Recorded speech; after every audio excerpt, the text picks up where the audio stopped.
बिस्मिल्लाहिर्रहमानिर्रहीम।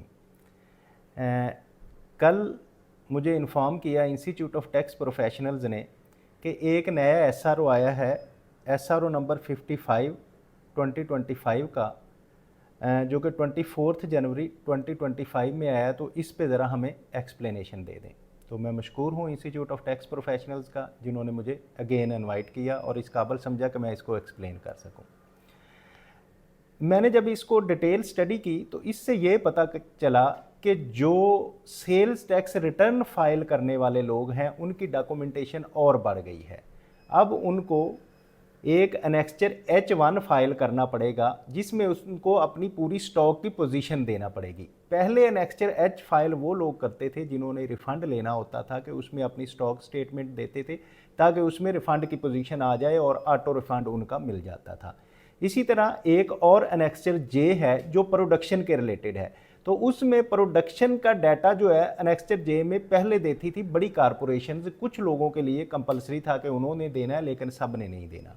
तो इसमें जो मैन्युफैक्चरर हैं उनके लिए भी ये कंपलसरी कर दिया गया है एज पर SRO 55 2025 का, कि आपने जो जितना भी प्रोडक्शन का डाटा है वो भी इसमें देना है। तो ये अंडरस्टैंडिंग थी इसकी।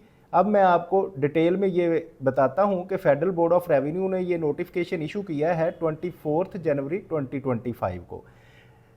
नोटिफिकेशन है SRO नंबर 55I ऑफ 2025 का।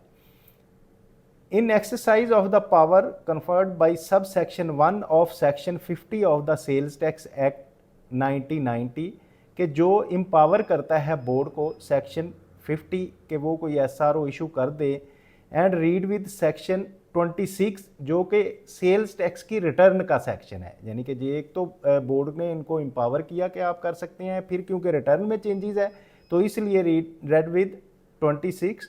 Therefore, the Federal Board of Revenue is pleased to direct that following further amendment shall be made in Sales Tax Rule 2006, namely।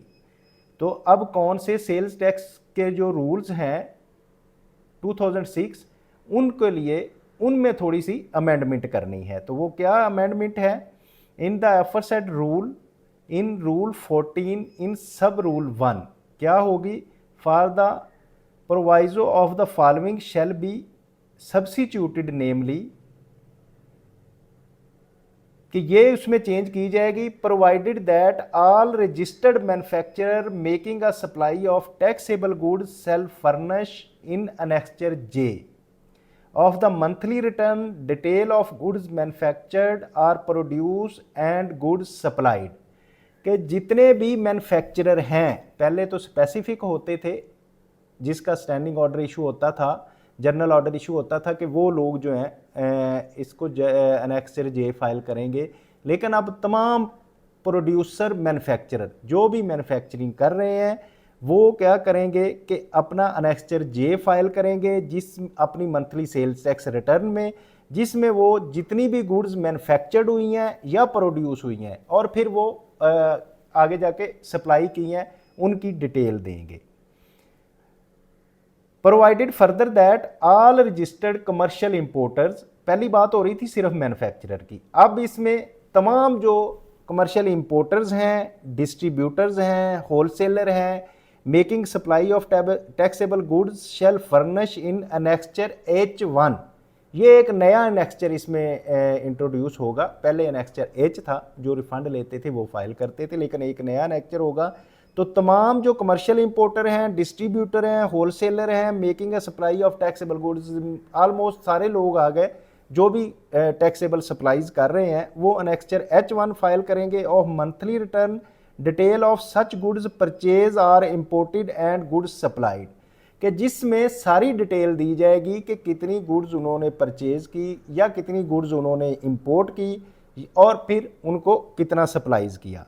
तो इन द फॉर्म STR 7 ये detail बताई गई है किस तरह से करना है, मैं इसको आपको एक्सप्लेन करूंगा। पहला है आफ्टर एनेक्स्चर H। अगर हम एनेक्स्चर H की बात करें, the following new annexure H1 shall be inserted, namely. तो एनेक्स्चर H के बाद एक नया, कल मैंने एक सेल्स टैक्स रिटर्न और उसके एनेक्स्चर्स पे भी लेक्चर दिया था जिसमें एनेक्स्चर एच के बारे में डिटेल बताई थी। उसके बाद एक नया अब एनेक्स्चर आएगा जिसका नाम होगा एनेक्स्चर H1। तो एनेक्स्चर H1 जो है, क्योंकि एनेक्स्चर H भी स्टॉक की बात करता था, अब H1 जो है इसमें भी स्टॉक की बात होगी, लेकिन ये किन के लिए होगा? इंपोर्टर, डिस्ट्रीब्यूटर, होलसेलर, जो सारे टैक्सेबल सप्लाईज कर रहे हैं। उसमें अगर एनेक्स्चर H के हम बात करें, क्या होगा? स्टॉक होगा जिसमें आइटम की पहले डिटेल दी जाएगी, जो आइटम, जिस आइटम में आप डील कर रहे हैं उसकी डिटेल दी जाएगी, सीरियल नंबर वाइज के उस आइटम का HS कोड क्या है, किस HS कोड के तहत बनती है, फिर उसका यूनिट ऑफ मेजरमेंट क्या है कि वो केजीज में है, मीटर्स में है, लीटर्स में है या टन्स में, किस चीज़ में है, उसके यूनिट ऑफ मेजरमेंट दिया जाएगा। फिर सेल्स टैक्स रेट बताया जाएगा कि इस चीज़ पे सेल टैक्स का रेट क्या लगता है, वो आएगा।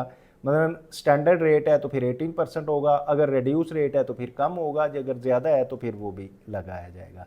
फिर उसके बाद ओपनिंग बैलेंस दिया जाएगा, वैल्यू ऑफ गुड्स, जितनी भी गुड्स की वैल्यू है उसमें उसकी ओपनिंग बैलेंस दिया जाएगा, जो कि स्टॉक उसके पास महीना शुरू होने से पहले जो स्टॉक था फर्स्ट डे को जो ओपनिंग में आया वो दिया जाएगा।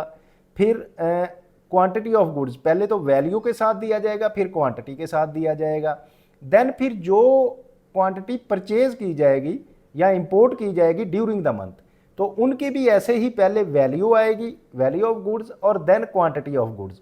मीन ये है कि आप जो भी चीज़ ले रहे हैं उस चीज़ का HS कोड, उसके यूनिट ऑफ मेजरमेंट और उसकी सेल्स टैक्स रेट जिस पे लग रहा है, फिर पहले ओपनिंग बैलेंस में आप बताएंगे कि उसकी वैल्यू क्या है और क्वांटिटी में कितने आपके पड़े हुए हैं। फिर उस महीने में आपने टोटल इंपोर्ट कितने किए या परचेजेस कितनी की और उनकी वैल्यू क्या है, ये आ जाएगा। फिर goods supply during the month, ये तो पहली दो चीज़ें हो गई, आ गए और आपके पास अवेलेबल हो गए फॉर सोल्ड या कंजम्पशन। तो अब इसमें आपने सोल्ड क्या किया?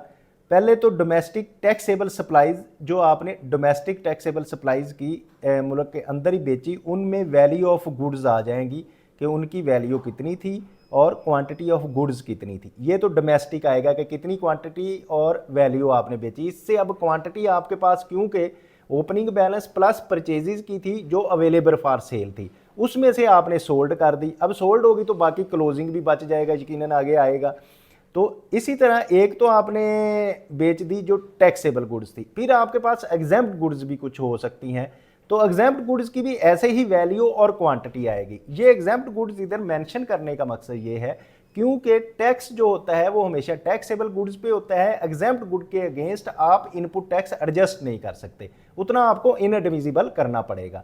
तो फिर इसलिए वो ये गुड्स जब आ जाएंगी तो उसके रिलेटेड आपको टैक्स भी, अपना इनपुट टैक्स भी जो है इनएडमिसिबल करना पड़ेगा। देन आ जाएगा domestic zero rated supplies are export. फिर अगर आपने इनमें से जो आपके पास अवेलेबल थी, कुछ आपने हो सकता है जीरो रेटेड गुड्स हो वो आपने बेच दी, या फिर आपने कुछ एक्सपोर्ट कर दी वो भी जीरो रेटेड पे होगा। तो इसी तरह तीनों फॉर्म में आ जाएगा, टैक्सेबल भी आ जाएंगी, एग्जेम्प्ट भी आ जाएंगी और जीरो रेटेड या एक्सपोर्ट भी आ जाएंगी। तो आपकी अब जो अवेलेबल था उसमें से कंज्यूम हो गया, देन बाकी आपका क्लोजिंग बैलेंस बच जाएगा। तो क्लोजिंग बैलेंस भी आप उसी तरह इनमें से जो आपके पास अवेलेबल होगा उनमें से जो आपने सप्लाईज की हैं, ये कैलकुलेशन का भी उन्होंने फार्मूला बताया है कि ओपनिंग प्लस परचेजेस, उसमें से माइनस कर देंगे आप सप्लाईज जो हैं वो टैक्सेबल सप्लाईज हैं, एग्जेम्प्ट सप्लाईज हैं या फिर जीरो रेटेड सप्लाईज हैं। तो इस तरह से आपके पास पहले वैल्यू आ जाएगी क्लोजिंग की और देन क्वांटिटी भी इसी तरह आपके पास आ जाएगी। तो इससे ये जो अब जितने भी सेल्स टैक्स रिटर्न फाइल लोग करते हैं उनको इस तरह से ये एनेक्स्चर का डाटा देना पड़ेगा एनेक्स्चर H1 में, जो कि पहले लाजमी नहीं होता था।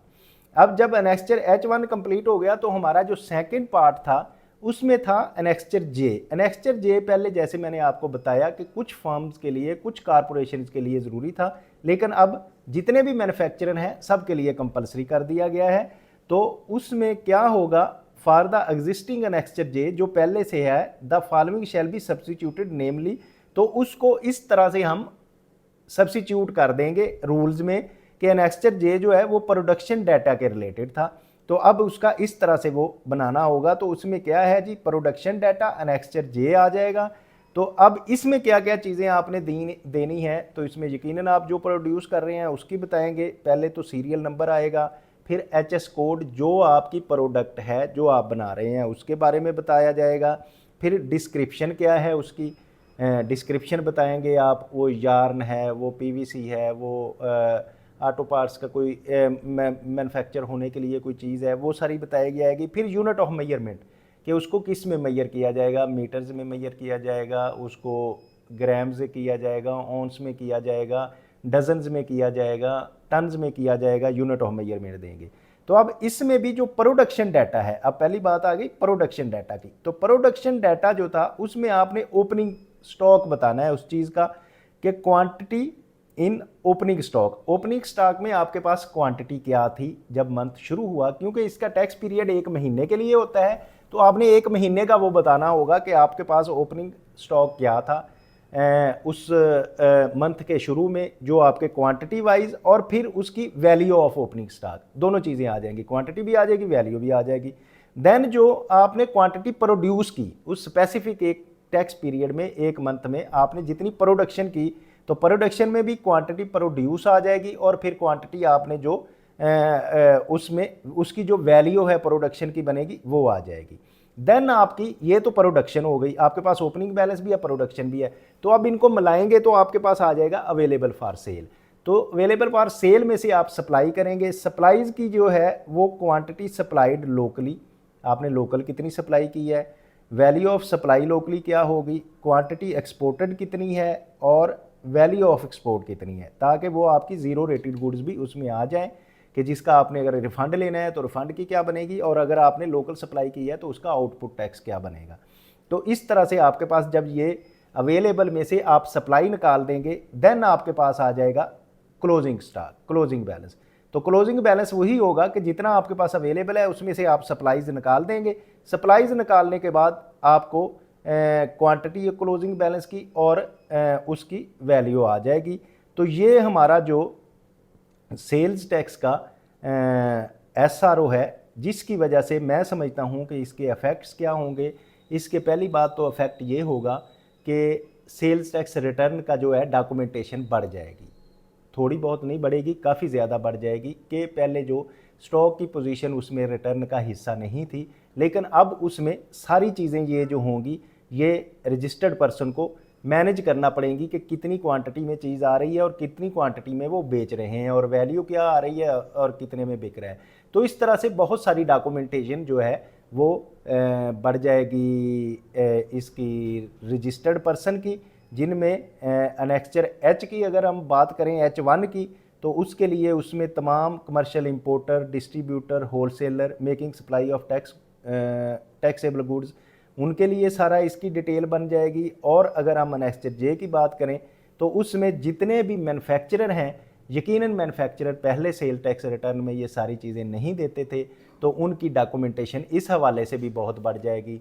तो इस तरह से उनको ये मैनेज करना अब ज़रूरी होगा। तो जितने लोगों के मुझे क्वेश्चन आए हैं या इंस्टीट्यूट ऑफ टैक्स प्रोफेशनल्स को क्वेरीज आई हैं, तो उसमें जो चेक करने वाले हैं एफबीआर के रिप्रेजेंटेटिव हैं या जो टैक्स पेयर्स हैं, तो इन सब को जो है ये अपनी डिटेल देनी पड़ेगी। तो देन ये मैन्युफैक्चरिंग जो है इसका रिटर्न कंप्लीट होगी। तो मैंने कोशिश की है कि एक एक चीज़ आपको बता दी जाए।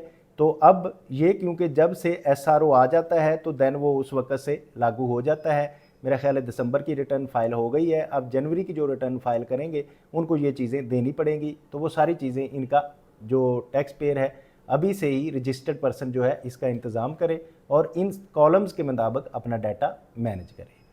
तो मैंने कोशिश की है कि सारे आप इस चीज़ को समझ गए होंगे। अगर फिर भी कोई प्रॉब्लम आ रही है तो आप कमेंट बॉक्स में कमेंट करें, मैं उसका रिप्लाई दे दूंगा। और बाकी जो आपको चाहते हैं कि टैक्स को सीखें और दूसरों को भी सिखाते रहें, तो फिर आप इसको लाइक करें, शेयर करें, सब्सक्राइब करें। तो इंशाल्लाह बाकी भी सीखेंगे, जिससे आपका भी फ़ायदा होगा और लोगों का भी फ़ायदा होगा और ये सदका जारिया भी होगा। Thank you very much.